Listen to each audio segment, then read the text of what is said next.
Hey, family. I wanted to just reach out and just make a couple of comments about something that's just really kind of been on my mind. And that's the idea that Kemeticism is not the only way, And one of the reasons the main reason that I'm so passionate about Kemeticism is that I grew up Christian and I had so many questions and I was tormented by so many of these beliefs and contradictions that I just wanted help. And it was many years after I left Christianity that I still had a lot of questions, and I stumbled upon Kemeticism.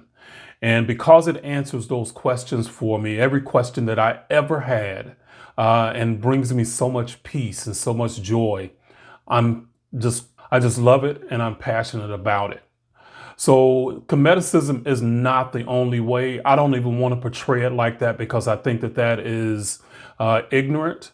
I think it is an immature way to think about spirituality because there's many different roads, and I think everybody has to find their own way.